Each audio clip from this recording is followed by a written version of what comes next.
dan da jasaperi sela angazu sejon joko kalam na shimbi ka podan linga chemu kabla sejon joko kalam na shimbi kapchi yen she yin tu che tsamando. Merci beaucoup. Wait. Dankeschön. Thank you very much.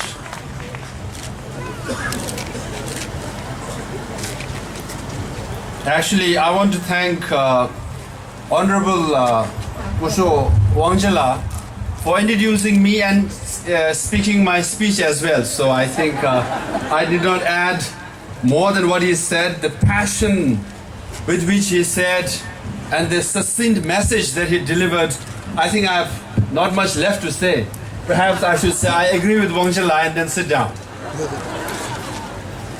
I want to thank every one of you who are here today in Paris to make a declaration from Paris all the way to Lhasa, all the way to Beijing, that friends of Europe are here with the Tibetan people, and soon we will march all the way to Lhasa, and Beijing will hear it loud and clear from here.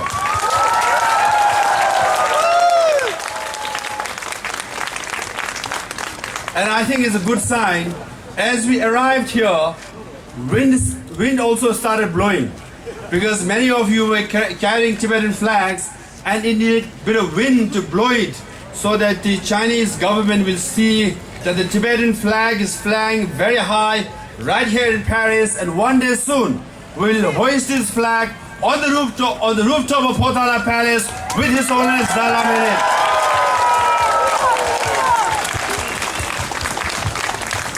And we know throughout Europe, especially in France, more than 600 municipalities have hoisted Tibetan national flag every year on March 10th, and keep raising the Tibetan flag every year as high as you can, so that people in Beijing will see it and they will remember this flag is going to come all the way to Tibet one day soon with you all as our guest.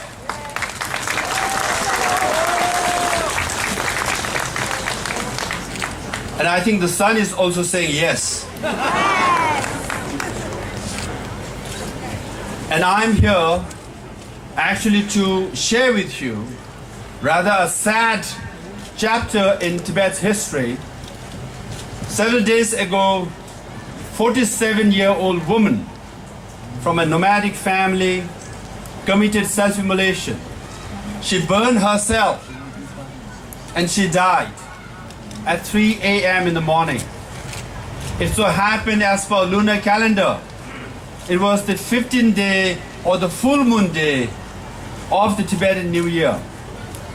Sadly, Tibetans in Tibet and in exile everywhere, we began our new year with the Tibetan woman burning herself to death. She is one of the 136 Tibetans who have burned themselves. Last year we had 11 Tibetans burn themselves, altogether 136. Among them included monks and nuns.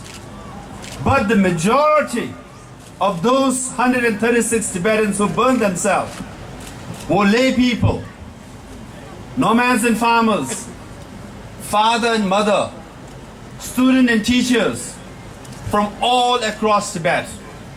Even after 56 years under occupation of China, under repression and assimilation, Tibetans in Tibet are saying with their lives, loud and clear, we want our leader, His Holiness the Dalai Lama, to return to Tibet, and freedom for Tibetan is what we need.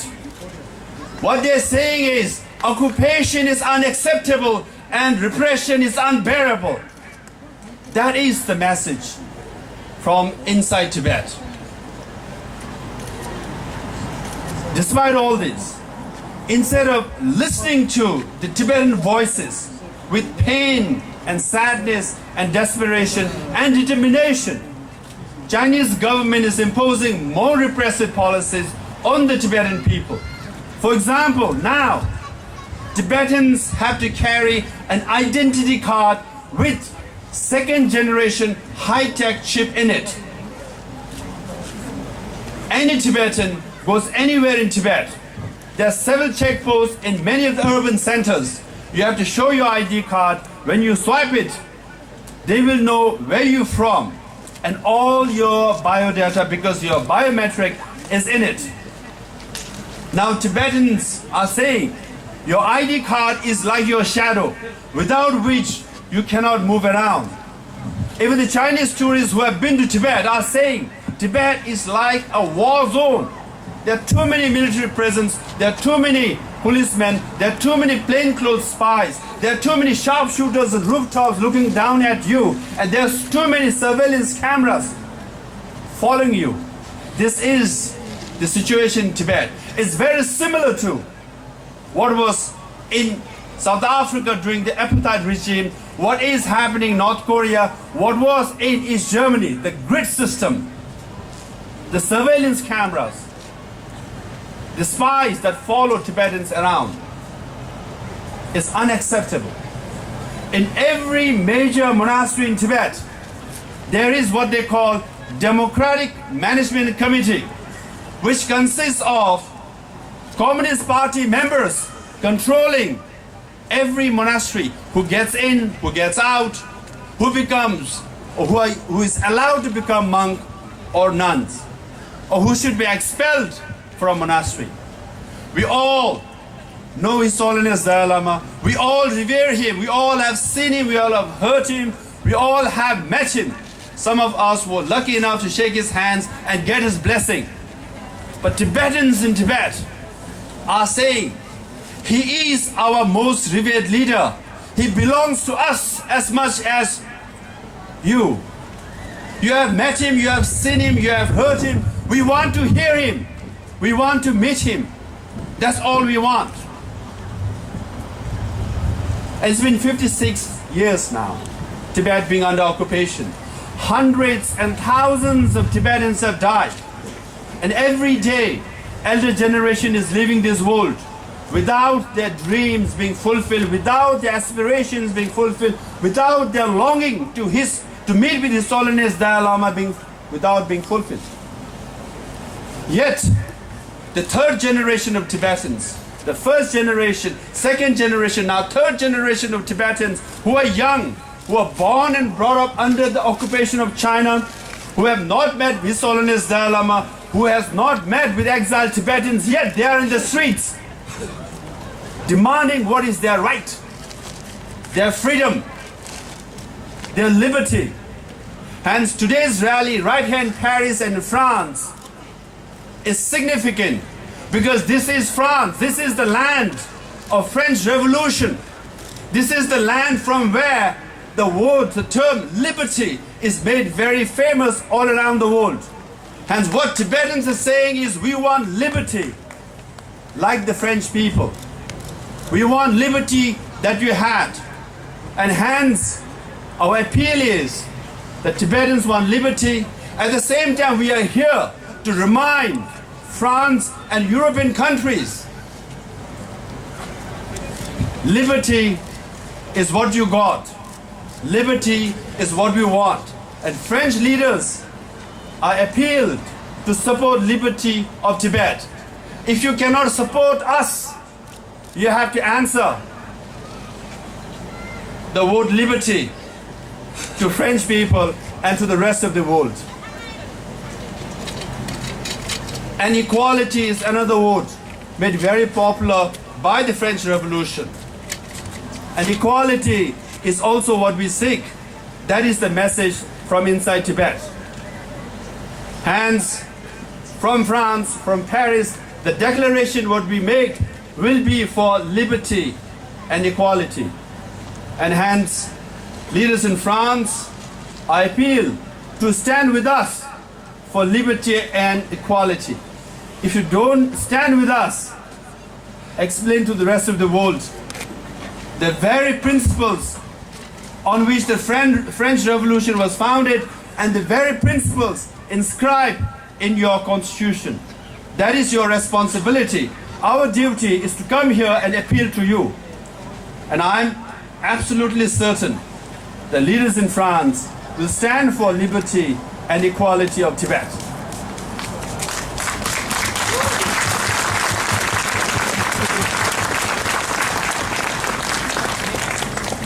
Also, this is the Europe Rally for Tibet.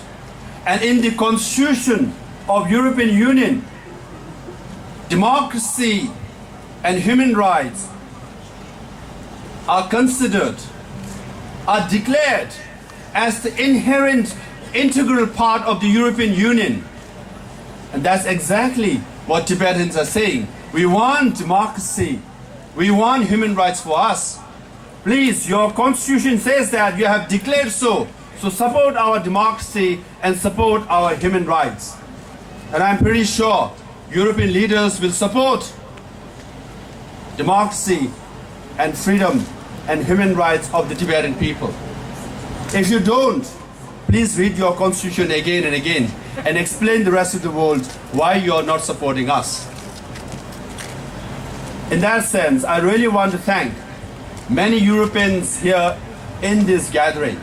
I can see many of you are all very old friends. You have been with us for decades. And some of you must be wondering, how come Tibetans are calling us all the way from the Netherlands, from England, from Germany, all over Europe to come to Paris?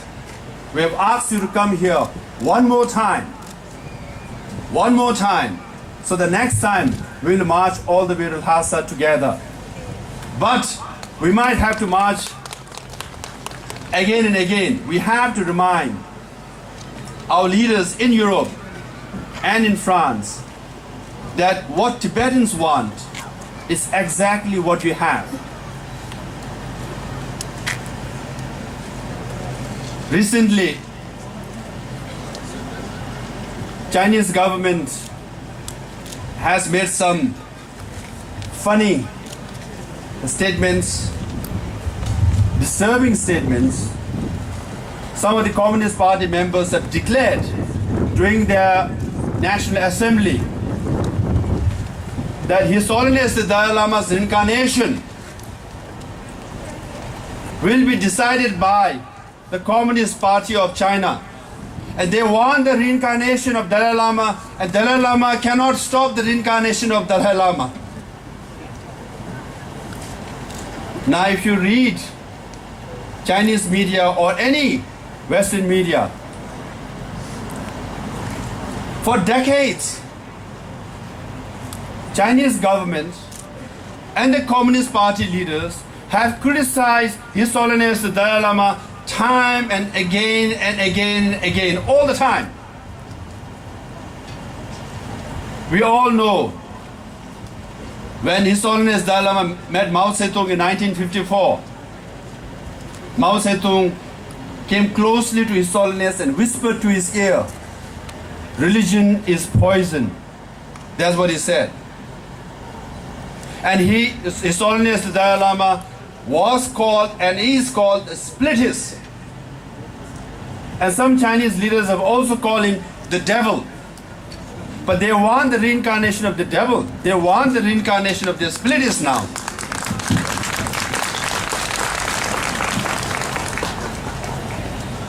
Now there is no logic whatsoever in what they're saying. Because religion is matter of faith, is matter of your heart and mind. You cannot force with your guns, you cannot buy with money. And from the first Dalai Lama to the 14th Dalai Lama, Tibetans have always selected the Dalai Lamas. Chinese have never, ever selected the Dalai Lama. But certainly they are interested now. And I have said, the Communist Party is saying they will select the next Dalai Lama is almost similar to Fidel Castro saying, "I will select the next Pope and all the Christians should follow him." There's no rhyme and reason behind the logic. And also, it's pretty clear, His Holiness Dalai Lama has said, Chinese Communist Party is very interested in my reincarnation. If they are so interested, if they really believe in reincarnation, first they must find the reincarnation of Mao Zedong, Deng Xiaoping, and Zhou Enlai.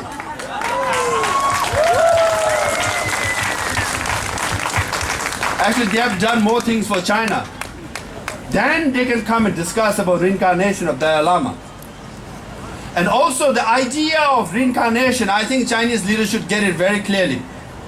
Idea of reincarnation is reincarnation. Meaning, if you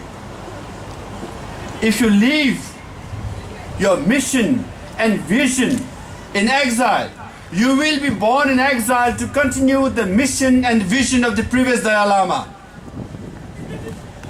By that logic, His Holiness the Dalai Lama will be born in exile to continue the Tibetan freedom struggle and continue the spread the message of Buddha all over the world.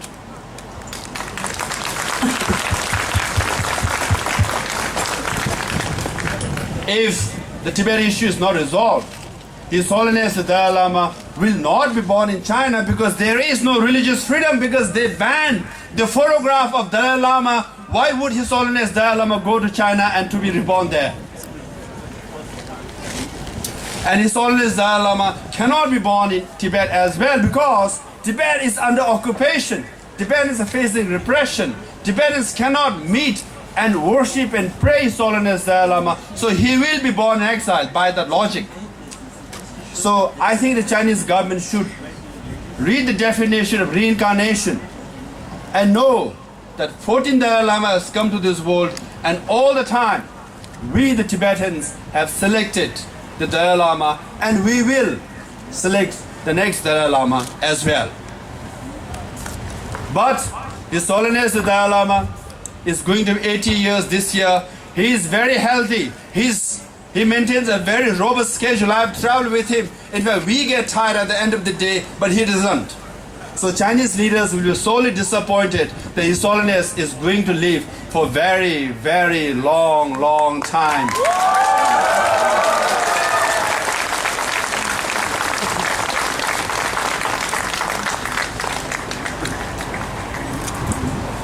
And let me mention, given the wind, when you see all these Tibetan flags flying high, you can see Uyghur flag, you can see German flag, European Union flag, I can see British flag. It looks beautiful from here, I must tell you. I'm sure you all are freezing and thinking, when is going to finish my speech? Looking at the sea of people here and the flags flying, it just gives me inspiration to continue. So I hope you all brought your blankets because I'm going to be here till midnight. No clap, so you want me to finish it. I want to end, given the chilly wind, I want to talk briefly about Tibet's environment. Tibet is important, not just for 6 million Tibetans, but also for the rest of the world, particularly in Asia. Tibet is called the roof of the world. Tibet is also called the third pole. After Antarctica and Arctic, Tibet has the third highest reserve of ice. The difference being Antarctica and Arctic, when it melts, it goes to ocean. Tibetan snow or the Tibetan glaciers, when it melts, it forms into fresh water and forms into rivers. 10 major rivers of Asia flow from Tibet. Yangtze River, the most famous river in China with 3 gorgeous dams. Yellow River, the cradle of Chinese civilization. Both the rivers start in Tibet. Mekong River, which flows all the way from Tibet to Southeast Asian countries like Laos, Cambodia, Thailand, and we all know the Mekong Delta of Vietnam. It starts from Tibet and provides fresh water to all these countries. Salween River, Brahmaputra, from Tibet to India to Bangladesh, the lifeline of Bangladesh. Indus River and Satluj River, from Tibet to India to Pakistan. These are vital rivers for Asia, and through these rivers, more than 1 billion people in that area are available with water. In that sense, Tibet is the source of fresh water for all these countries. And also the Tibetan plateau is called River of the World. It's vital as far as climate is concerned. the mist form over Bay of Bengal and the Indian Ocean, forms into cloud and hits the Tibetan plateau. That's how the monsoon is affected in South Asia and Southeast Asia. So any delay in monsoon, the early monsoon, are due to the Tibetan plateau. Hence, Tibet is vital as far as that region is concerned. So hence, support for Tibet is not just support for 6 million Tibetans. It is a support for environment and water in that part of the world for more than 1 billion people. Because some scientists say, before wars were fought over land, nowadays wars are fought over energy. Soon, wars will be fought over water, because China has 20% of the world population, but only 12% of fresh water. 8% of China's population, which is more than 400 million Chinese, are facing scarcity of fresh water. And the situation in Bangladesh is worse. The situation in India is worse. The situation in Pakistan is worse. And the situation in Southeast Asian countries are worse. Now, given the water crisis facing at that particular region, Tibet is vital. Now, unfortunately, Chinese government is building not just 1, 2, but 10, 20 dams over Tibetan rivers, and few of them on Brahmaputra River, which is a lifeline for India and Bangladesh. There are some reports that the Chinese want to divert some of the Tibetan rivers towards China instead of to South Asia and Southeast Asia. If that happens, you can clearly see crisis building up in that part of the region. And support for Tibet is support for environment. Support for Tibet is support for liberty, equality, democracy, and justice. Finally, support for Tibet is support for non-violence. For decades, we have committed to non-violence. Yet, in Tibet, if 3 people or 10 people gather and protest non-violently, peacefully, they get arrested, they are imprisoned, they are tortured, and often they don't come out from prison, they disappear. Yet, we have a dare to non-violence. Of the 136 Tibetans who have committed self-immolation, who have burned themselves, we discourage self-immolation. We discourage self-immolation as an action, but we support the aspiration. But of the 136 self-immolators, none of them, not even a single one of them, have harmed a single Chinese person or a property. And today also we are gathered here as a solidarity to Tibetans inside Tibet. If we have similar gathering in Lhasa, 99% of you will go to prison. I left 1% because often in such kind of gathering in Tibet, 1% are Chinese spies. So we are here with free spirit, with freedom to say what we want and ask for liberty, equality, democracy, and human rights for the Tibetan people. Tibetans in Tibet cannot do so. That is why we are doing here. And your message, your gathering here, is a major inspiration to Tibetans inside Tibet. They will be encouraged because this is a message of hope to Tibetans. They are looking, they are listening, they are following us. They want to know what Tibetans in exile and friends around the world are doing for Tibet. When they hear that thousands have gathered and thousands have spoken out for Tibet and the Tibetan people for the non-violent struggle, their spirit will be high and their hope will be alive. And the message of hope is very important. In that sense, I want to thank the organizers of this rally. They have put in a lot of efforts, all the volunteers, and especially each one of you who took the time and the trouble to come all the way to Paris. Finally, I firmly believe, just recently I gave several media interviews, I gave several talks, and I get this question often They say, you left America, you went to Dharamsala for seemingly very difficult tasks. Some say it's impossible task. But I said no. Justice and freedom for Tibet is possible. Not only possible, it will be realized very soon. Why? Because same thing was told to Nelson Mandela when he spent 27 years in prison and 8 years in solitary confinement in Robben Island. He was written off by experts and media said Nelson Mandela cannot free himself. Forget about restoring democracy in South Africa. No, Nelson Mandela walked the streets of South Africa and democracy was restored. Till recently, Aung San Suu Kyi was written off. They said Aung San Suu Kyi is under house arrest. She can never be freed from the house arrest. She is free. She walked the streets of Europe. She came and received the Nobel Peace Prize. And one story I must share. When I had the privilege of meeting former President of Poland, Lech Walesa, he shared with me a story.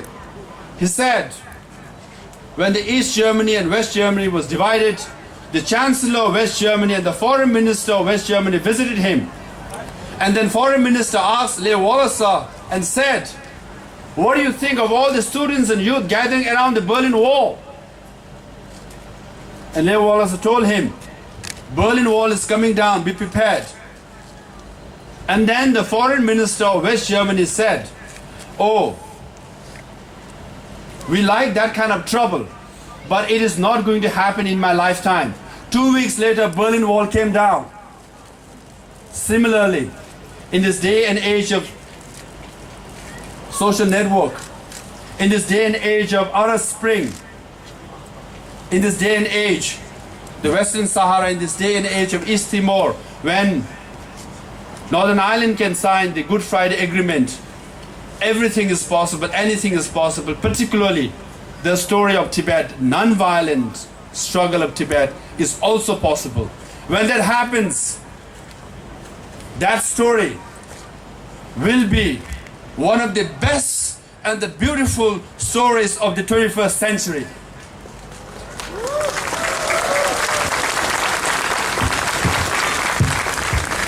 When that happens, that will be the success of non-violence, that will be the success of liberty, that will be the success of equality, that will be the success of democracy, that will be the success of human rights, that will be the success of rally right here in Paris.